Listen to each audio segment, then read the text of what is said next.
As children, our curious minds often lead us to the question of our origin. For some, the answer can be found in lineage, the blood that pumps through their bodies, and the people for whom fate has tied them to, and with it, all the advantages and disadvantages that entails. But for some, for those with a tie to Proteus himself, they hunger for more. The experience of living is too rich to be as simple as chemistry. Those with a thirst for knowledge often find themselves at the end of a candle in the lonesome hours of the night, bent over leather-bound books where history and myth combine into a beautiful orchestral piece. Those who turn to fate for a guiding hand find themselves upon a tale older than language itself.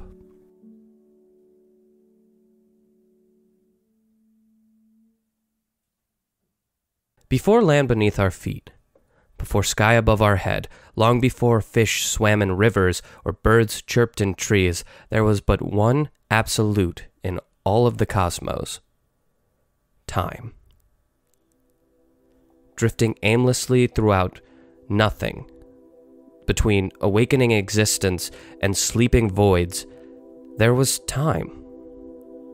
Alone and aware of their own existence, waiting for something, though they weren't sure what. They sat in contemplation of themselves for what felt like forever, but they knew had only been a billion years or so. As they did, they came to several realizations. First was that, though they were passing, their minutes felt hollow and meaningless. Second was that they felt endless, both from where they came to where they were going. This thought lingered with them for but a moment before they looked up and discovered they were no longer alone. They felt their back push against another. They were now only looking into one eternity instead of two. Greetings. Be you a well-met stranger? Morgaine spoke, unaware that these were the first words, in many ways, for all of time. That depends entirely on the company, Proteus responded with a hearty chuckle. As though the two bodies were attached by wires, they began to lift their arms in mirroring motions, taking in the 5 digits on each hand and following them up the arm into the shoulder, and so on, with the curiosity of a child. They danced together rhythmically in time as they discovered their chests and heart beating within, their legs, and eventually feet, prompting them to both stand. A simple step at first, and then another slowly separated the two figures from each other, moving in different directions. This is strange. I feel, Morgaine started, substantial, Proteus concluded. Morgaine felt a sudden warmth fill at this word.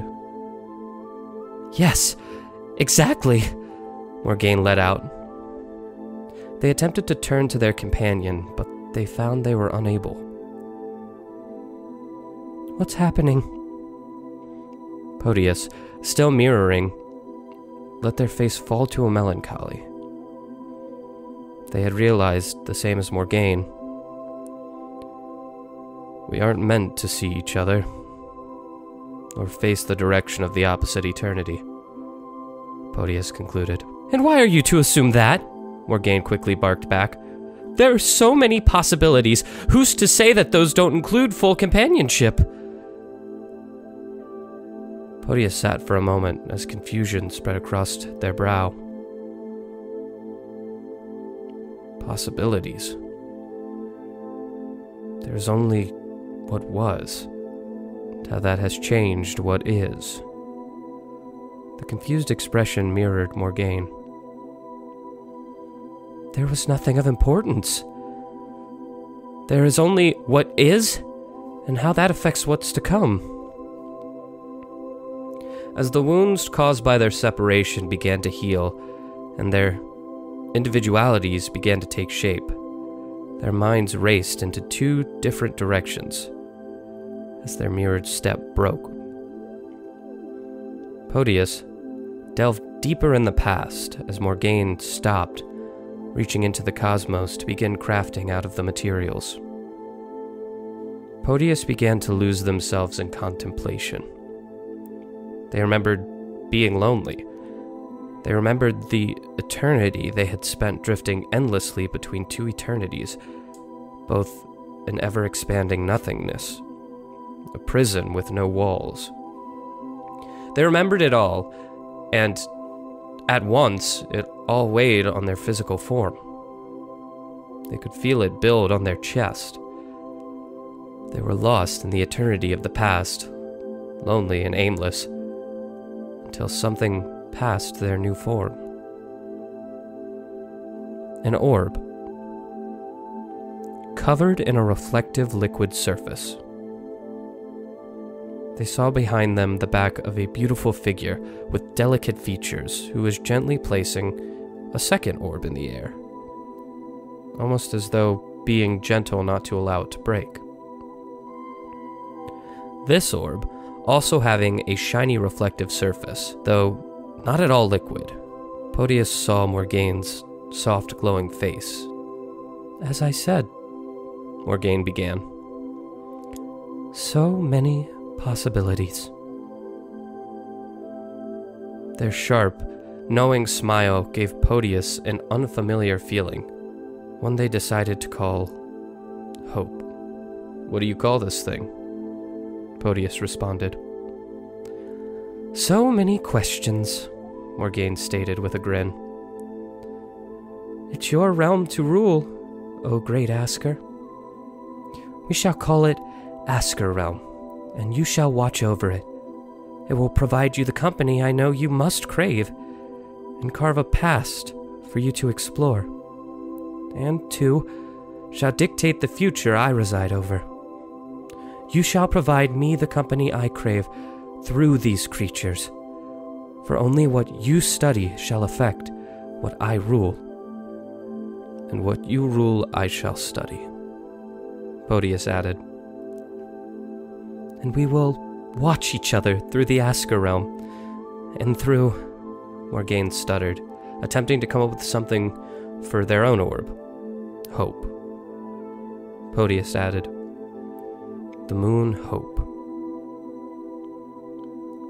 "And so it shall be," Morgaine concluded. As the eternities they watched grew ever more expansive, under the watchful gaze of Morgaine and Podius, the orbs took different shapes. Land grew scattered upon the Asker realm, and with it came new forms of life to keep Podius company, just as Morgaine had promised. Morgaine's orb, on the other hand, began to tarnish, and no longer reflected the image of Podius, only their white glow. Their presence, even in this form, still felt warm to Morgaine, and they found they could still feel the creatures on Asker Realm. If that was as close as they could get to being with Podius, they were happy. Though they worried their glow was not felt by Podius, who had traveled alongside Asker Realm's past, reliving their favorite moments. Morgaine reached down into the cosmos once more and made another orb, one that would burn bright with their passion for Podius, and sent it to keep them warm. This orb would be named Remini. Morgaine continued to create for Podius' entertainment, giving the creatures of Asker Realm tools and stories for Podius to chronicle, and inspiring the creatures to make art and beauty equivalent to Morgaine's own creativity. For this, Podius was grateful, and returned often to Morgaine's side, recounting stories they had gathered. Things continued like this for a long while, before the creatures began creating unprompted, which filled Morgaine with joy. They had created something that could entertain them as well. They saw So many places they could go. However, Podius was not as excited. He had seen something develop in the creatures they could never tell Morgaine of. Something terrible brewing deep within them. Hate and jealousy had reared their nasty heads, and these creatures began to create ways of harming each other. It wasn't long before with it came war and guns, ownership and command. And they began killing each other. Only when all possibilities of peace were extinguished did Morgaine realize what they had created. "Why didn't you tell me?" Morgaine demanded. "Throughout the stories you told, you never told me of this." You couldn't stop it," Podius sputtered through tears. "If there is one thing I've learned, it's that the future is coming. And the best we can do is prepare for it to hit. We may encourage their choices, but ultimately our gift to them is the ability to make them." "That's not true. It can't be true." Morgaine spoke with tearful eyes and a handful of the cosmos. Morgaine began crafting a new realm and allowing their tears to hit its surface. Podius looked through the waters of Ascarom, begging Morgaine to stop, pleading, "You know not what you're doing. These creatures will always find a way if they do not learn now. Please!"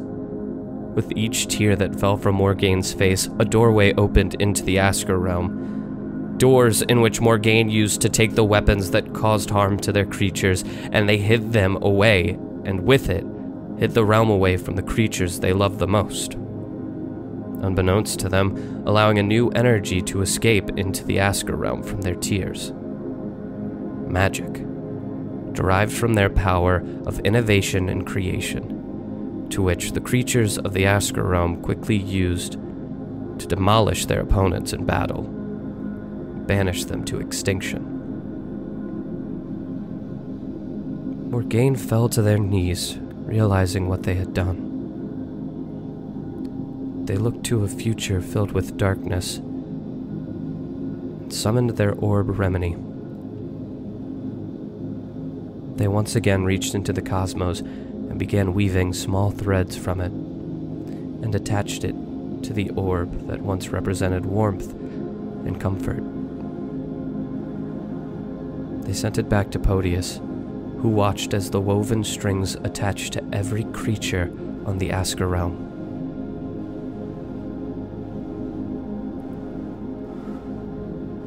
"What have you done?"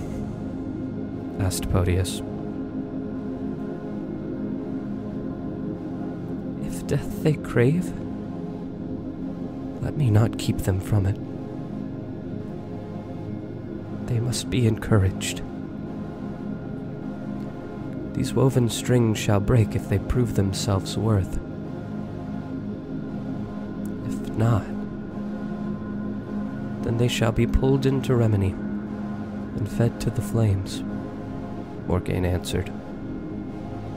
"Please, you can't do this," Podius pleaded. "It's already done. Be gone with your stories," Morgaine responded resolutely as they sat in the hole they had dug in the cosmos. Podius watched as their only companion fell to the same weight they had once fallen to.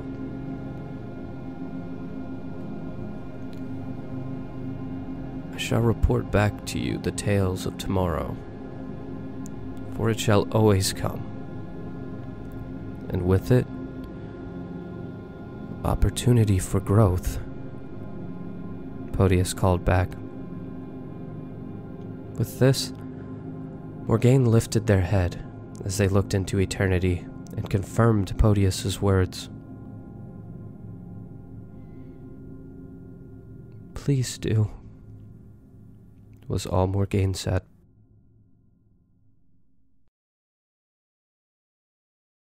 As time passed, many souls were pulled into Remini,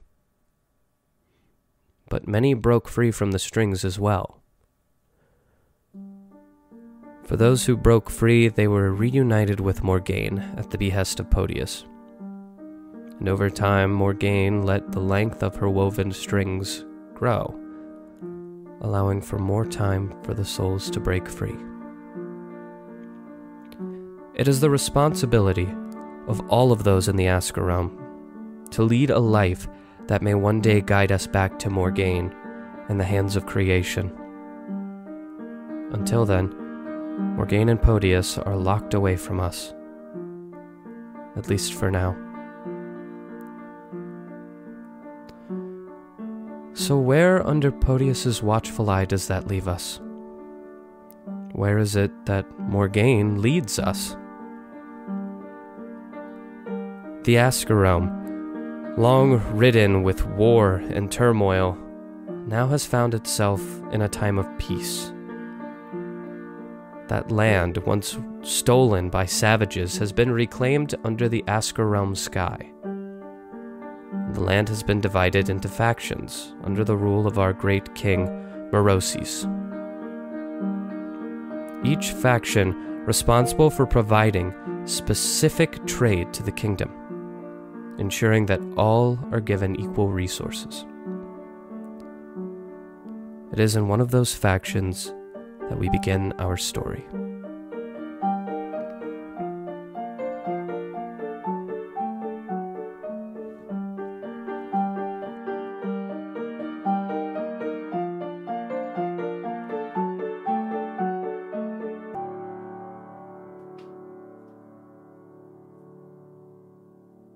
Thank you for listening to the prologue of Project Icosa Season 1, Turning Time. As we continue this series, I hope that you'll join along and follow our story and fall in love with the characters that we create. If this is something that interests you after listening to our prologue, I encourage you to follow us on social medias. On Twitter, we are Project_Icosa. On Instagram, we are Project Icosa, one word. On YouTube, we will be uploading a video version of each episode onto the Entertained This YouTube channel. Our plan moving forward is to upload bi-weekly every second and last Monday of the month, so be looking out for us come April.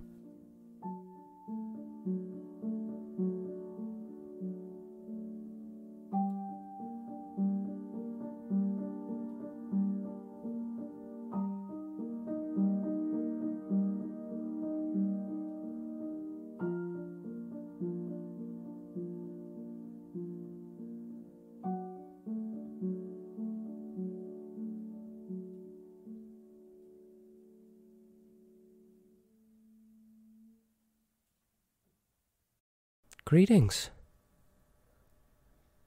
Be you a well-met stranger?